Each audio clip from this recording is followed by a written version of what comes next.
Hello दोस्त। RRC group D में नया हो गया है लफड़ा ये है कि ग्रुप डी में सीसीए का मामला कैट को न्यू दिल्ली में चला गया है, जहां पे ऐसा तो नहीं ये हाथ खाली रह जाए और रेलवे इस वैकेंसी क्या अगली वैकेंसी में भी कुछ खेला करा जाए। हालांकि मैं किसी कैंडिडेट को न गलत कह रहा हूँ न सही कह रहा हूँ। जिनकी डिमांड है लोकतांत्रिक तरीके से हर आदमी अपनी विचार रख सकता है। वो ओपन कैंडिडेट को भी मैं बोलता हूँ, सीसीए को भी बोलता हूँ, या कोई पीडब्ल्यूडी भी है, एक सर्विसमैन भी है, सबको अपनी डिमांड रखनी है। लेकिन रेलवे में प्राइवेटेशन एक ऐसा इशू है जिसके चक्कर में आप समझ सकते हैं कि कुछ भी हो सकता है। जब जॉब ही नहीं रहेगी तो सीसीए को क्या मिलेगा, ग्रुप डी को मिलेगा, एनटीपीसी को क्या मिलेगा, या एलपी टेक्नीशियन को क्या मिलेगा, या क्या फ्यूचर में क्या होगा, वो सब बहुत डिफ़िकल्ट है। यानी रेलवे को समझना इतना आसान नहीं है। सिंपल सी बात करें, इस बार क्या हुआ, सीसीए के चक्कर में इन्होंने 2-3 कोरिजेंडम दिया। इनका यूनियन भी अच्छा से काम किया। इनको 1/3 मार्क्स ऑफ एनसीबीटी का भी दे दिया, सीबीटी को जोड़ के। उसके बाद पीटी में भी एग्जाम्पशन दे दिया है।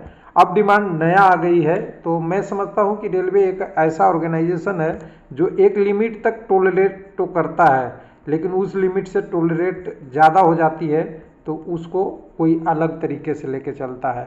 तो पहले चलिए इस सब चीज़ें पे बात होगी। पहले सीसीए का हम कंडीशन देख लेते हैं, कोर्ट केस वाला। अभी तक ऑफिशियल हम लोग नहीं देखे थे।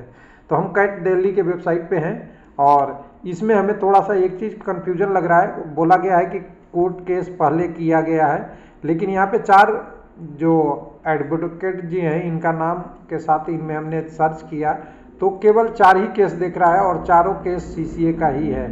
यानी हो सकता है कोई भी प्रैक्टिस अपना शुरू कर रहा है और इसी से शुरू किया जाए। अच्छी बात है, क्योंकि इनको भी तो केस अपने लेने होते हैं अपनी चीज़ें को करने के लिए। और चारों में नाम एक ही है, जितेंद्र कुमार जी मीना। यानी दोनों को मिला के रखता है कि घनिष्ठ रिलेशनशिप है दोनों के बीच में और जानकारी एक दूसरे के बीच में अच्छा है। यानी चारों एक के बाद है। लेकिन चारों में हम डिटेल देखेंगे, थोड़ा सा पहले समझेंगे, फिर चारों का हम डिटेल देखेंगे। चारों में हीयरिंग हुई है या नहीं हुई है, या हुई है तो अपडेट हुई है या नहीं हुई है। तो देखिए, पहला मोर डिटेल दे जाता हूँ मैं पहले वाले पे, फर्स्ट वाले पे। मोर डिटेल में यहाँ से मैं जाऊँगा तो मोर डिटेल में देखिए यहाँ पे अभी स्टेटस पेंडिंग है। ये 16 तारीख को फिलिंग हुई है डिटेल, 1281/2023। इसमें अभी कोई डेट नहीं दिया गया है, नाम सब कुछ वही है, चेंज नहीं है। एमए ज्वाइंटर है, ठीक है। इस केस को हम देख लिए। उसके बाद दूसरे केस में चलते हैं। दूसरे केस में देखिएगा, ये भी 16 तारीख को पेश हुआ है। इसका नंबर थोड़ा सा 1882 हो गया 83 के बदले। इसको एमए को भी है, ये भी पेंडिंग है। और पेंडिंग के साथ इसमें भी नेक्स्ट हियरिंग का इस पर डाटा अपडेट नहीं है। और इसमें जो भी है कोई फाइनल अभी ऑर्डर या कोई डिस्क्रिप्शन नहीं आया है। तो 2 अपडेट हो गए। तीसरा अपडेट, 3rd नंबर अपडेट में जाएंगे तो 3rd अपडेट हम देखते हैं।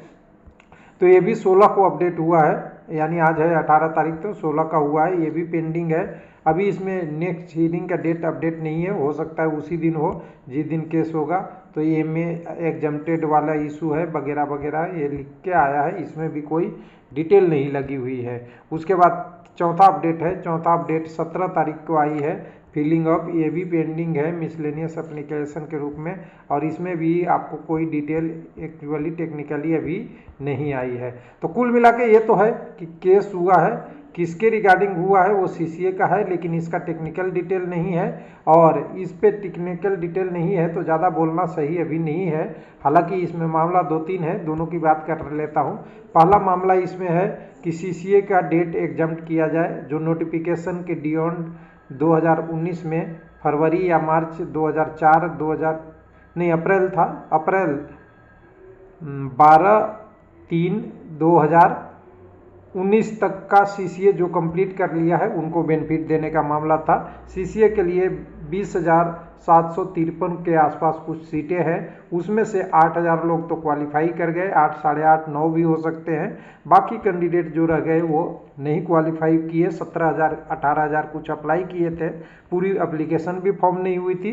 बोला जा रहा है कि जो बचा हुआ सीट है वो सीसीए को दिया जाए, और वो कैसे दिया जाए उसकी एक ही तरीका है कि जो कैंडिडेट सीसीए से बाद में कर लिए हैं उनको दिया जाए। यानी सीसीए के क्वालिफाई नहीं है उनको भी क्वालिफाई कराया जाए। यानी सीसीए कंसीडर कर लेने से क्वालिफाई मतलब 1/3 यानी 5-6 नंबर भी आ जाए तो 30 नंबर तो बन ही जाएगा, और जिनका 10-12 आ जाए उनका 40 ईडब्ल्यूएस और यूआर में बन जाएगा, जिसके कारण से सिलेक्शन हो जाएगा। बस यही कहना है। लेकिन मैं एक बार मैं आपको क्लियर करा दूं थोड़ा सा कि डेट बढ़ेगी तो सबकी बढ़ेगी और नहीं बढ़ेगी तो किसी की नहीं बढ़ेगी।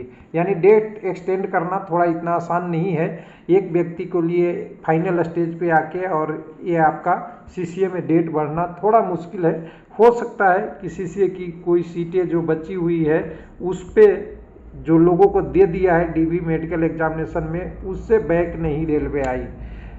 लेकिन एक तरीका हो सकता है रेलवे के पास में जो हमेशा उसके अधिकार क्षेत्र में आता है, वैकेंसी को इंक्रीज करना। अगर वैकेंसी इंक्रीज होती है तो कुछ ना कुछ हो जाएगा कैंडिडेट का। लेकिन इशू ये है कि डेट एक्सटेंड करें तो किस ग्राउंड पे एक्सटेंड करें, ये बहुत मुश्किल है। इतना आसान नहीं है कि नोटिफिकेशन अगर लिखा गया है कि 2019 में भर्ती है, इसको मैं 2022 तक सीसीए ले लेता हूँ, तो फिर नॉर्मल कैंडिडेट भी तो कहेंगे कि 10वीं वाले भी 2019 से लेके 21, 20, 21, 22 में जो पास हुए हैं उनको क्यों नहीं भर्ती में ले लिए हैं। यानी कुल मिला के इस वैकेंसी में उलझता जा रहा है, और जितना उलझेगा रेलवे अलग तरीके से बिहेवियर करेगा। हो सकता है नेक्स्ट वैकेंसी में सीसीए को कुछ अलग तरीके का कोई सर्कुलर लाए या वैकेंसी ही अलग कर दे, जैसा कि मिनिस्ट्रियल द्वारा कई जगह हुआ है कि सीसीए का अलग किया जाए। तो सीसीए का अलग करेंगे तो फिर अभी एक्स सर्विसमैन की भी डिमांड आएगी, एक्स सर्विसमैन के हटाएंगे तो पीडब्ल्यूडी का भी डिमांड आएगा।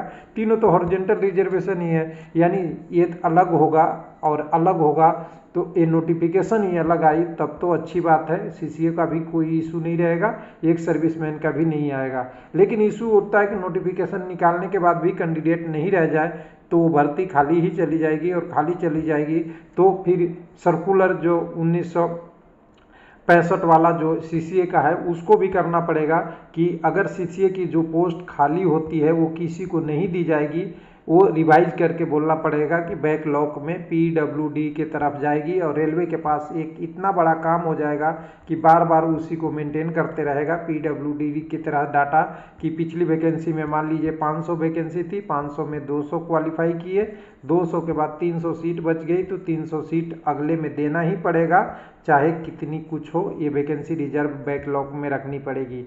लेकिन इसके बाद भी इशू ये है कि इसके 5 कैटेगरी हो जाएंगे, यूआर का, एससी का, एसटी का, ओबीसी का, ये भी अलग अलग फिर सेपरेट करना होता है। कई बार रेलवे गलती से एक ही में किसी कम्युनिटी में लोग क्वालिफाई कर जाते हैं तो दूसरे वाला सीट भी इधर उधर मिसमैच होता है। यानी कुल मिला के कह सकते हैं कि ऐसा रेलवे के पास हो रहा है कि रेलवे सोचने के लिए मजबूर है, कुछ गलत चीज़ें तो नहीं हो रही है, और अगर गलत चीज़ें हो रही है और उसमें कोई इशू है किसी जोन में, उसको तो सुधार सकता है। लेकिन जो इधर उधर की डिमांडें आ रही है, हो सकता है उस पर सख्त एक्शन ले और कोई ना कोई चेंज कर दे, जिससे नॉर्मल कैंडिडेट को भी नुकसान हो सकता है और आपके सीसीओ को भी नुकसान हो सकता है, या और भी चेंजेस चेंज हो सकती है। नॉर्मल कैंडिडेट का नुकसान ये हो सकता है कि सीसीए की वैकेंसी अगर अलग हो गई तो जो बचे हुए सीट जो इस बार भी 10-11 हज़ार मिल रहे हैं वो सीट तो मिलेगा नहीं, जितनी वैकेंसी आई उसका 20% वाला। अगर एक सर्विसमैन अलग चला गया तो इस बार एक सर्विसमैन मुश्किल से 1000-1200 या 2000 तक भी नहीं पहुंचे हैं, वो 18,000 सीट मिला, वो कहाँ जाएगा नॉर्मल कैंडिडेट का। तो ये बहुत टेक्निकल इशू है, इसलिए समझदारी से काम लेना चाहिए सबको। पहले ज्वाइनिंग कराने दीजिए, और सीसीए में अच्छा चीज़ मिल गया है बेनिफिट आपको कि आपको 1/3 भी मिल गया और प्लस में पीटी में भी एग्जाम्प्टेड मिल गया है। तो थोड़ा सा मेहनत कीजिए, 5-7 नंबर तो कोई ला ही लेता है, इतना ला लीजिए और नेक्स्ट वैकेंसी की डिमांड कीजिए कि वैकेंसी अभी दे दो भाई, सीसीए को अलग करके दे दो, साथ में दे दो, जैसे दे दो। ये टेक्निकल इशू है, अगर कोर्ट कचहरी का मामला चलते रहा तो हो सकता है नॉर्मल को भी नुकसान हो और सीसीए को भी नुकसान हो, ये मेरा मानना है। क्योंकि रेलवे आपको समझना इतना आसान नहीं है, सामने से कुछ और करता है और बैक डोर से कुछ और हो जाएगा, तो फिर मुश्किल पड़ेगी कैंडिडेट को। रेलवे के तो भर्ती लेना है, हो सकता है वो प्राइवेट से ले ले या इधर से ले ले, और या कॉन्ट्रैक्ट पे चले जाए या टेंडर के थ्रू काम हो जाए, बहुत सारे ऑप्शन होते हैं गवर्नमेंट के पास। तो इसलिए थोड़ा सा ध्यान रखें कि कम से कम ऐसी चीज़ कोई नहीं करे कि मैसेज गलत जाए कि कोई वैकेंसी को रोकना चाहता है और जानबूझ के उलझाना चाहता है। थैंक यू, धन्यवाद।